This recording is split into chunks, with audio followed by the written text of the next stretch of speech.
اعوذ باللہ من الشیطان الرجیم بسم اللہ الرحمن الرحیم۔ اور وہی تو ہے جس نے دو دریاؤں کو ملا دیا، ایک کا پانی شیریں ہے پیاس بجھانے والا، اور دوسرے کا کھاری چھاتی جلانے والا، اور دونوں کے درمیان ایک آڑ اور مضبوط اوٹ بنا دی۔ بھلا کس نے زمین کو قرارگاہ بنایا اور اس کے بیچ نہریں بنائیں اور اس کے لیے پہاڑ بنائے، اور کس نے دو دریاؤں کے بیچ اوٹ بنائی؟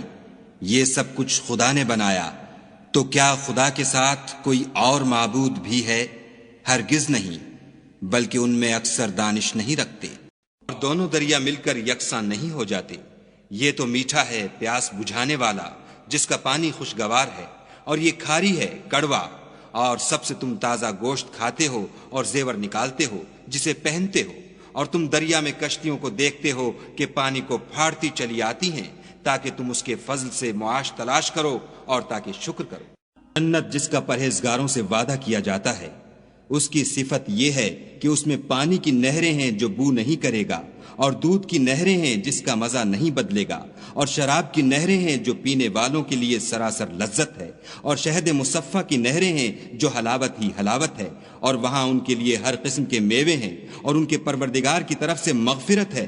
کیا یہ پرہیزگار ان کی طرح ہو سکتے ہیں جو ہمیشہ دوزخ میں رہیں گے؟ اور جن کو کھولتا ہوا پانی پلایا جائے گا تو ان کی انتڑیوں کو کاٹ ڈالے گا۔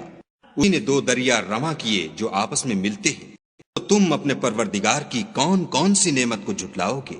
اور پانی کے جھرنوں، دیکھو تو کہ جو پانی تم پیتے ہو کہ بھلا دیکھو تو اگر تمہارا پانی جو تم پیتے ہو اور برتتے ہو خشک ہو جائے تو خدا کے سوا کون ہے جو تمہارے لیے شیریں پانی کا چشمہ بہا لائے؟